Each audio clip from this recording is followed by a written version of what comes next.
तो अब हम लोग types of PDV work process पढ़ेंगे। मतलब पीडीवी में कितने टाइप के प्रोसेस होते हैं उसको हम लोग जानेंगे। तो इन प्रोसेस को समझने से पहले मैं कुछ इंपॉर्टेंट चीज डिस्कस करना चाहता हूं। इंपॉर्टेंट पॉइंट्स, इसमें हम लोग थोड़ा ग्राफ को समझते हैं कि ग्राफ क्या चीज है और कैसे ड्रॉ होती है। मुझे एक चीज पता है कि अगर मुझे ग्राफ को प्लॉट करना है और वहां पे दो वेरिएबल हैं, ठीक है, एक है x और दूसरा है y, तो इसपे बेस्ड ऑन इक्वेशन मुझे अलग अलग पाथ मिलेगा। वो कैसे मिलेगा अलग अलग पाथ, वो देखते हैं। अगर मैं बोलूं कि मेरे पास इक्वेशन है y is equal to mx, ठीक है, y is equal to mx, ये जो इक्वेशन है उसका पाथ कुछ इस तरह से होगा, passing through origin, this is y is equal to mx। अगर मैं बोलता हूं कि मेरे पास एक इक्वेशन है वो है x square plus y square is equal to a square, और मैं बोलूं कि इस इक्वेशन का ग्राफ ड्रॉ करो, तो आप क्या करोगे? आप सिंपली बोल दोगे ये सर्कल का इक्वेशन है और उसको आप इजीली इस तरह से ड्रॉ कर दोगे, और दिस इज माय a और ये हो गया x square plus y square is equal to a square. अब मान लो मैंने आपको एक इक्वेशन दे दी कि y square equal to x, तो सिंपली आप क्या करोगे? आप इसका जो ग्राफ होगा वो कुछ इस तरह का होगा, ये इसका ग्राफ हो जाएगा, ठीक है, y square equal to x। तो बेस्ड ऑन इक्वेशंस, ठीक है, बेस्ड ऑन इक्वेशंस मुझे अलग अलग ग्राफ मिलेंगे। तो हम लोग जिस सिस्टम को स्टडी करेंगे उस सिस्टम में भी मुझे सर्टेन इक्वेशन दिया होगा, एक इक्वेशन दिया होगा, और बेस्ड ऑन दैट इक्वेशन मैं उसका ग्राफ ड्रॉ कर सकता हूं। जैसे यहां पे दो वेरिएबल है x और y, तो उसको मैंने xy पे प्लॉट कर दिया। अभी मान लो मुझे एक इक्वेशन दिया है x into y is equal to 5, तो इसका ग्राफ कैसा होगा? इसका ग्राफ कुछ इस तरह से होगा, इसको बोलते हैं हाइपरबोलिक ग्राफ। क्या बोलते हैं? इसका नेचर है, ये जो नेचर है इसको बोलते हैं हाइपरबोलिक नेचर। ये इस इक्वेशन का ग्राफ हो गया। अभी मान लो मुझे दे दिया x y square equal to 5, तो अब इसका जो नेचर होगा वो थोड़ा सा स्टीप हो जाएगा, ठीक है, ये भी हाइपरबोलिक ही है बट इसको मैं बोलूंगा स्टीप हाइपरबोलिक। तो समझ में आ रहा है इसमें क्या चीज हो रही है? इसमें मतलब इस y का जैसे ही पावर बढ़ रहा है तो ये ग्राफ जो है वो और स्टीप होता जा रहा है। पहले स्मूथ था बट ये बाद में और थोड़ा सा ये होता जा रहा है, स्टीप होता जा रहा है। तो बेस्ड ऑन माय इक्वेशन मुझे अलग अलग ग्राफ मिलेगा। इसी तरह से क्या होगा कि जो भी मुझे इक्वेशन दिया होगा इसमें क्या होगा, इसमें जो प्रोसेस होगा वो एक सर्टेन पाथ फॉलो करेगा, और वो जो पाथ फॉलो करेगा उसका एक इक्वेशन आपको दिया होगा, और बेस्ड ऑन दैट इक्वेशन आप उसका ग्राफ ड्रॉ कर सकते हैं। तो वो हम लोग डिस्कस करेंगे।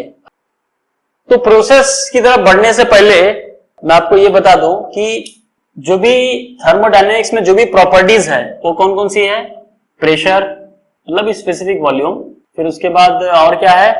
टेम्परेचर है, एंथैल्पी है, एंट्रोपी है, ठीक है, और स्पेसिफिक इंटरनल एनर्जी है। टोटल 6 थर्मोडायनेमिक्स प्रॉपर्टीज है। तो अब जो मुझे सिस्टम दिया है थर्मोडायनेमिक सिस्टम, अगर उस थर्मोडायनेमिक सिस्टम में प्रेशर इज कांस्टेंट, इसको कांस्टेंट भी लिख सकता हूं मैं, या सिर्फ सी भी लिखा तब भी चलेगा क्योंकि सी का मतलब कांस्टेंट ही हुआ। तो ये जो प्रोसेस कहलाएगा वो होगा आइसोबारिक प्रोसेस, या तो ये भी बोल सकते हो कांस्टेंट प्रेशर वाला प्रोसेस। तो ये एक प्रोसेस मुझे मिलेगा। दूसरा, अगर वॉल्यूम हो गया कांस्टेंट, वॉल्यूम कांस्टेंट बोलो या स्पेसिफिक वॉल्यूम बोलो, बात वही है। तो अगर वॉल्यूम मेरा कांस्टेंट हो गया तो उस प्रोसेस को बोला जाता है आइसोकोरिक प्रोसेस, या तो मैं इसको ये भी बोल सकता हूं कि कांस्टेंट वॉल्यूम वाला प्रोसेस। फिर उसके बाद अगर मान लो मुझे कोई सिस्टम दिया है और उस सिस्टम में ये बोला गया है कि टेम्परेचर इज कांस्टेंट, अब बार बार मैं कांस्टेंट नहीं लिखूंगा, जस्ट मैं सी लिख देता हूं, तो उसको हम लोग बोलेंगे आइसोथर्मल प्रोसेस या कांस्टेंट टेम्परेचर वाला प्रोसेस।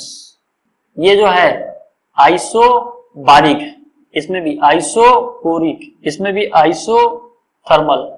अब आइसो जो ये जो टर्म है आइसो, इसका मतलब होता है सेम, और बारिक मीन्स आपको पता ही है कि प्रेशर का जो यूनिट है वो बार भी होता है, ठीक है, तो वहां से आया कि सेम प्रेशर, तो इसको आइसोबारिक नाम दिया गया। सिमिलरली कोरिक का मतलब होता है वॉल्यूम, तो सेम वॉल्यूम वाला प्रोसेस, सेम टेम्परेचर वाला प्रोसेस, तो इस तरह से ये चीजें हो गई।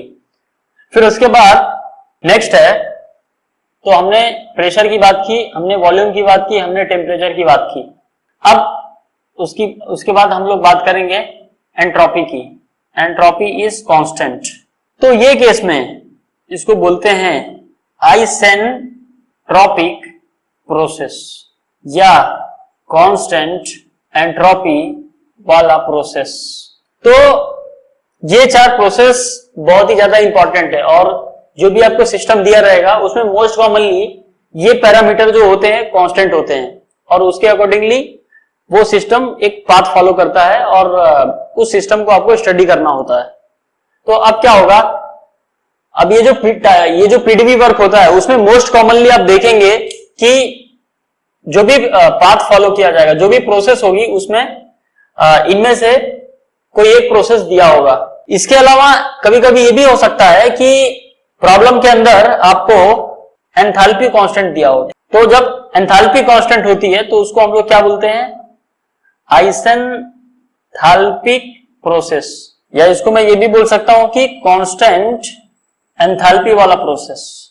तो अगर कांस्टेंट एंथैल्पी है तो जो पीडीवी वर्क होता है, ठीक है, पीडीवी वर्क में जो पाथ फॉलो किया जाता है, आप देखेंगे कि जो भी प्रॉब्लम होगा उसमें जो पीडीवी वर्क होगा वो मोस्टली इसी पाथ को फॉलो करता है, ये चार को।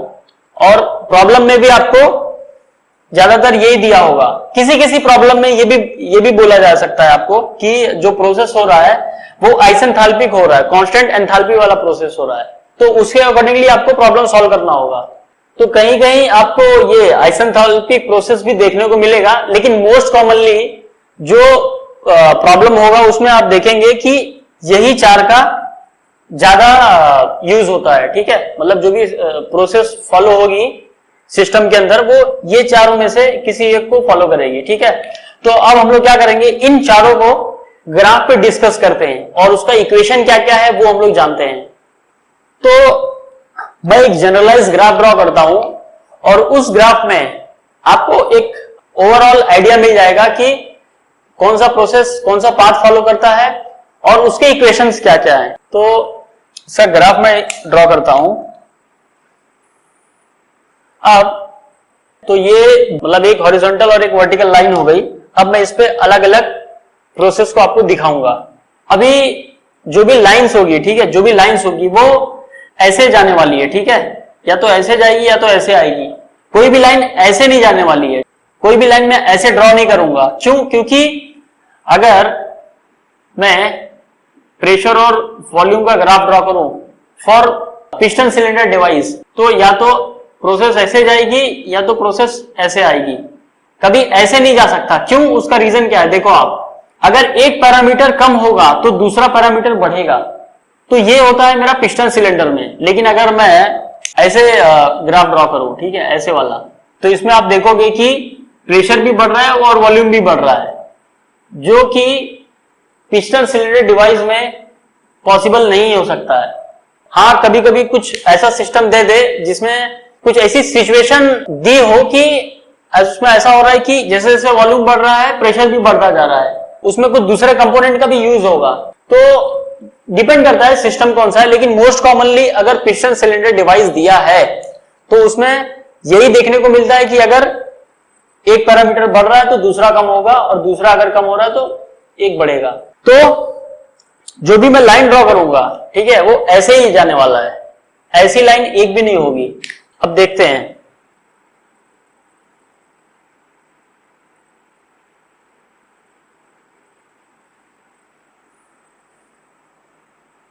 ये मिला प्रेशर वर्सेस वॉल्यूम। तो इस पे जो भी प्रोसेस होगा वो यही पाथ फॉलो करेगा।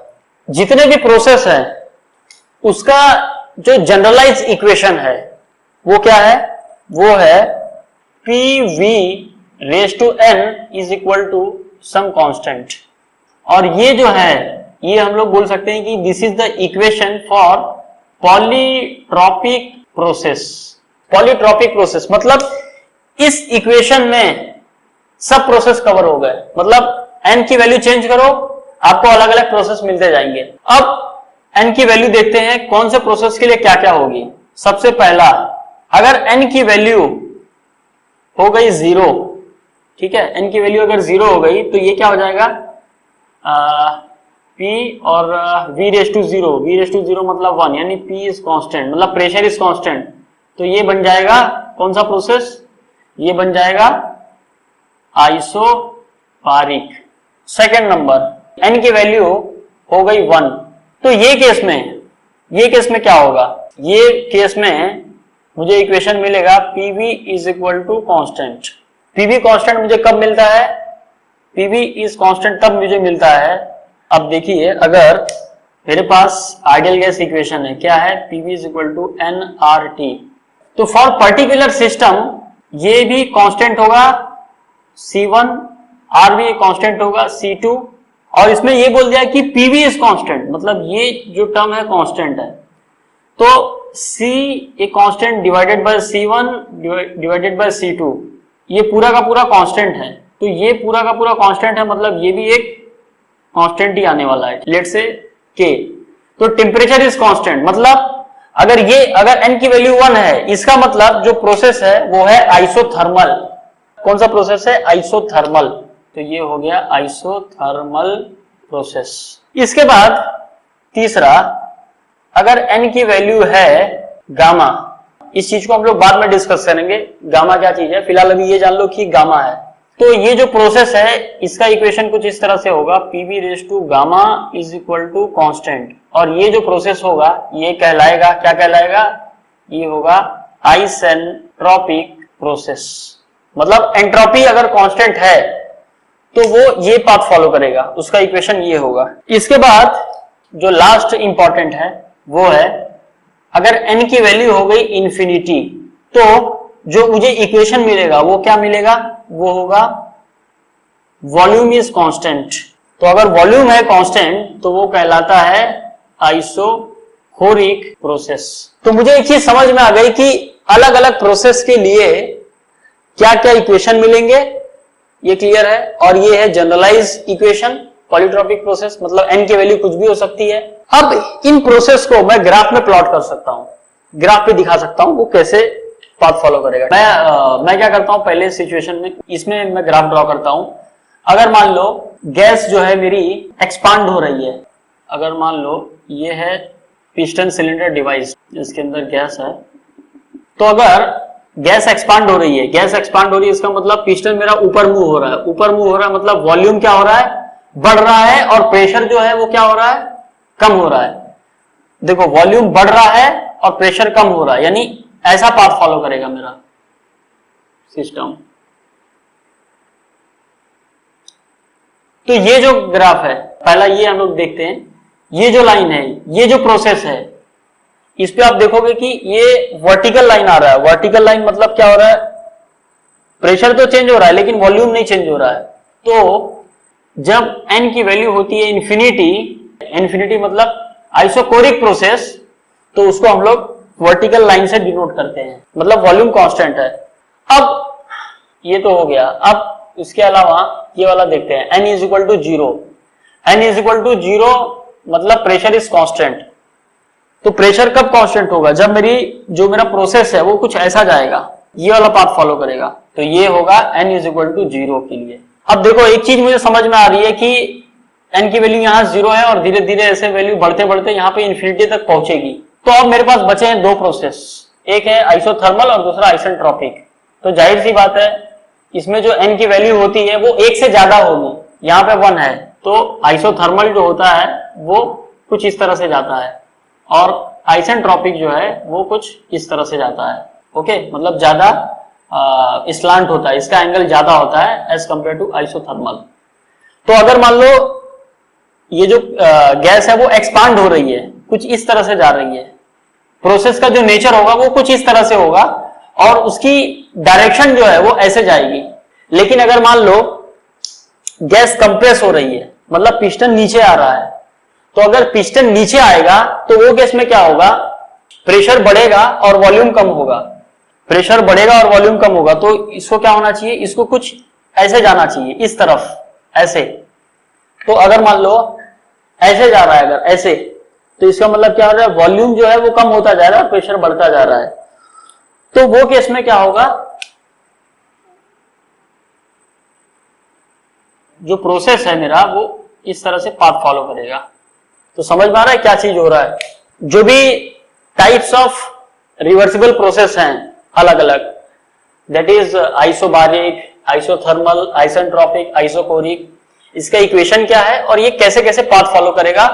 और दूसरी चीज ये कि उसका डायरेक्शन क्या होगा, ठीक है, ये काफी इंपॉर्टेंट चीज है। अगर आपने कोई प्रोसेस दिखाई, ठीक है, अगर आपने कोई प्रोसेस दिखाया तो उसमें डायरेक्शन दिखाना बहुत इंपॉर्टेंट है। अगर आपने डायरेक्शन नहीं दिखाया तो इसे पता ही नहीं चल रहा है कि किस डायरेक्शन में स्टेट चेंज हो रहा है, मतलब तो पाथ और डायरेक्शन और उसका इक्वेशन, तो ये चीज मुझे यहां से समझ में आ गया। अब हम लोग वन बाय वन जो भी प्रोसेस हो रहे हैं और उसमें जो इक्वेशन मिल रहा है, उस इक्वेशन का यूज करके हम लोग वर्क एनर्जी को फाइंड करेंगे, कितना वर्क डन मुझे उस प्रोसेस में मिल रहा है। तो ये हम लोग आगे डिस्कस करेंगे।